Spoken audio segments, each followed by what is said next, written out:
Okay, so I want to just start this video out by telling you that it's October 2021. We've had some frosts already. These melons showed some very slight frost resistance. This one right here. This is Indian Cave melon.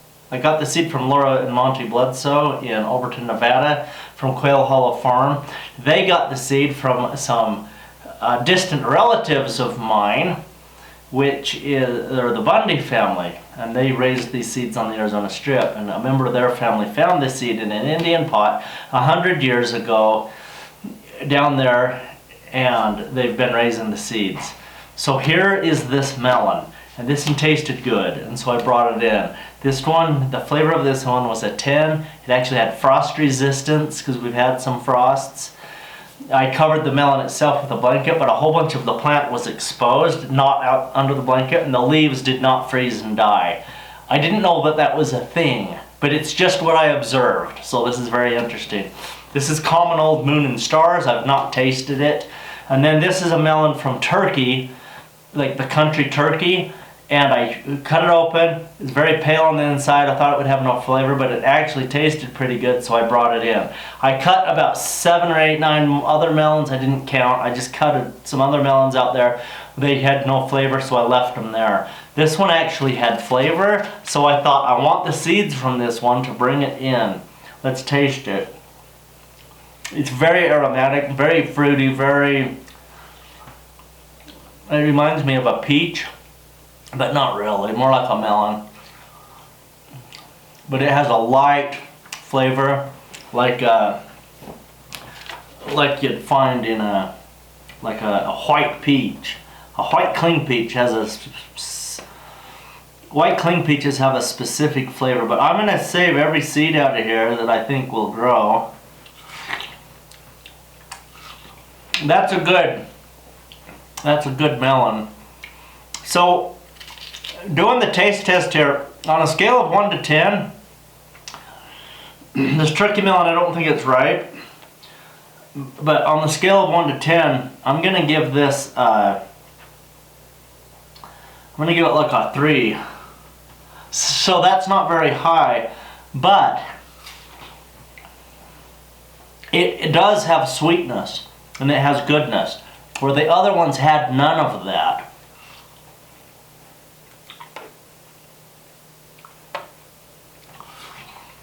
Okay, so the idea of landrace breeding is we have a lot of genetics in the patch so that the pollen can trade.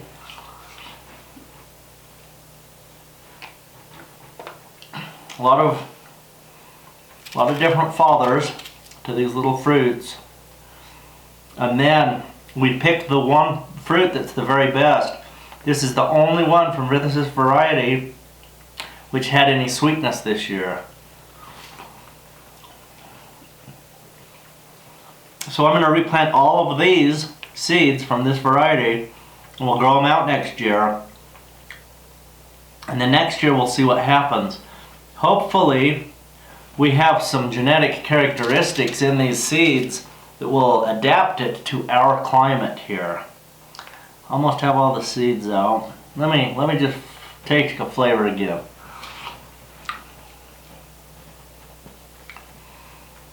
Okay, baseball-sized fruit that has a flavor that's about 3, but it's a little different flavor. It's more delicate.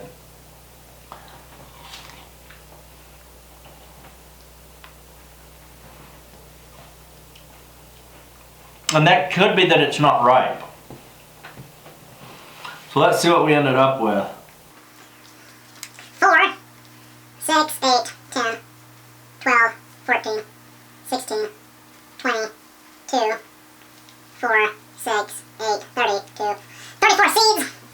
So I got 34 seeds. It had a delicate, sweet flavor. Today's October 3rd. So anyway, this was a good one. What else do I need to know about it? This was the only one. Only fruit that ripened and it was pink. The other thing we could do to document some of this is take pictures, which I didn't do before I ate it. Anyway, baseball size.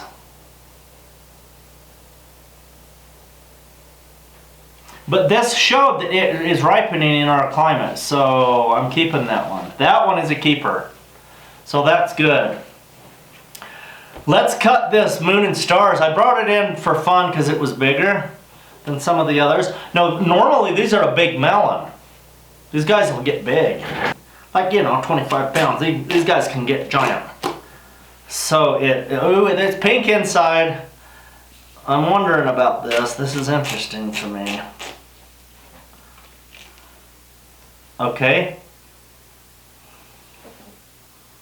It's not smelling too good, really. Let's just see what we've got here. Taste test. A little on the bland side. It did turn pink though.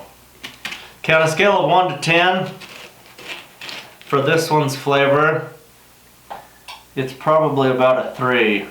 And it usually flavors up in the center quicker.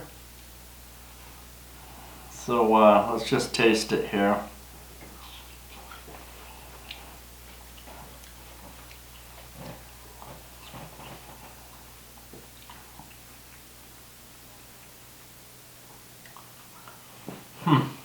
Interesting. It wasn't as good as the first bite I took. That was more like a 2 on flavor. Of course, it's not ripe, you know. So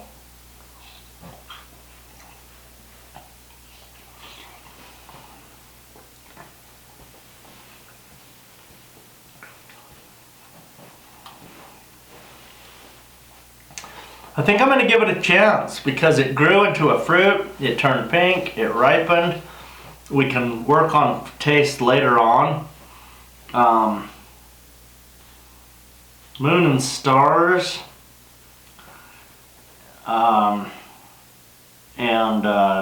Let's just get some seeds. Here we go.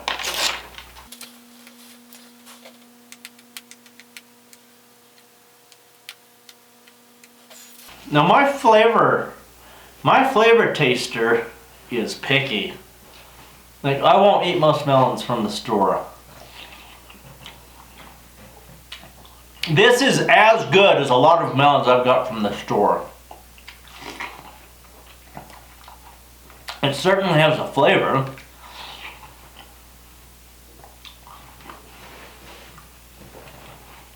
But I'm rating it really, I'm being tough on this. I'm being really tough on it. So, it's got big, beautiful, full-sized seeds. The seeds are all, every one of them look like they're big, beautiful, viable. They're going to grow plants. What I want to do is develop a melon, maybe 2 melons, a couple of varieties that do real well in our climate here.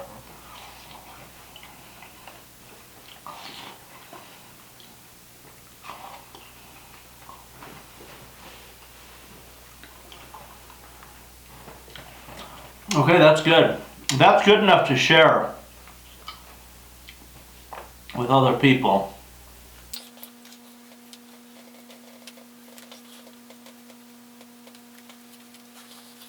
Okay, out of I think I planted 6 or 7 plants of this Moon and Stars. This is the only one we've harvested. And it's pretty good. So that's good. So there we go. Moon and Stars, there's some seeds. I'm going to get the rest of the seeds out. But to keep this video short, we're going to move on to the Indian cave melon. Okay, when I cut this Indian cave melon out there in the field, I about jumped up and down. I was so thrilled. So this one is interesting it has shown frost resistance in the plant. So fascinating. I'm getting these seeds out. These seeds are red. Instead of turning black, they're a red seed. Okay, now we're gonna taste this little feller. And let's just see how it goes.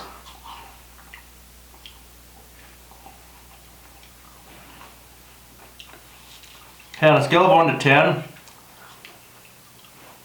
for the best melon I've ever had in my life, it's like an 8.5 or 9. This is so cool because why would this melon be so good starting it in a new climate? And I have a theory behind that. Maybe this climate isn't so new for these genetics. The Indians would move a lot, and maybe the memory and the genetics here that this melon moves around, and to survive it has to have some frost resistance. I'm telling you, this melon was in my field of melons, and I had probably 20, 30, 40 plants, I don't know, a bunch of plants in there, and all the vines are dead except for this one plant.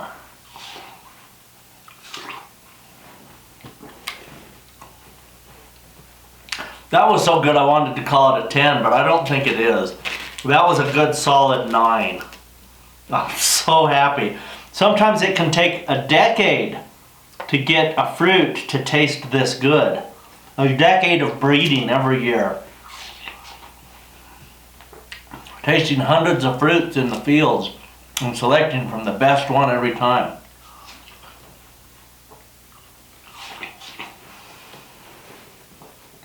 This is incredible. It's juicy, it's sweet, it has a good texture. It has red seeds, which are interesting. And that plant showed frost resistance. I mean, that is like unheard. That's like telling a lie. I didn't know the cucurbits could have frost resistance. I'm sending an email to Joseph Lofthouse. He's my plant breeding friend.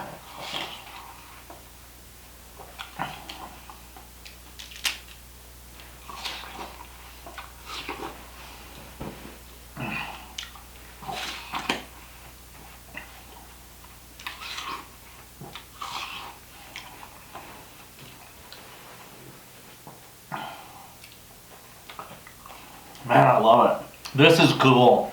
This is cool. I thought it would take, I honestly, I'm just remembering this. I almost didn't even plant these last year because these were found in the desert on the Arizona Strip. That's north of the Grand Canyon, south of the Utah border. They were found there 100 years ago. Who knows how old those genetics are? Nobody knows. It was just some random cowboy who found them. And he took them home, and then they planted them, and they grew good melons. And they've been growing them in their family for 100 years. My friends, Monty and Laura, got a hold of them and started growing them. And they're in Overton, Nevada, the same hot climate. I thought these were a super desert plant. And here it is showing some frost resistance. And it tastes awesome. It was little, it's a little melon, but it looks to me like it's fully ripe because the ones that I've grown in other climates, they didn't grow like a super red. They weren't a super red. They were a beautiful dark pink. So I don't know what to do about this except jump up and down and celebrate. But I gotta tell all my plant breeding friends about this. This is awesome. This is big. This is big. This is big. A little bit. Okay, so here's my Indian Cave watermelon next to a Moon and Stars watermelon vine. And the Moon and Stars is completely dead. Right here, it died in the frost.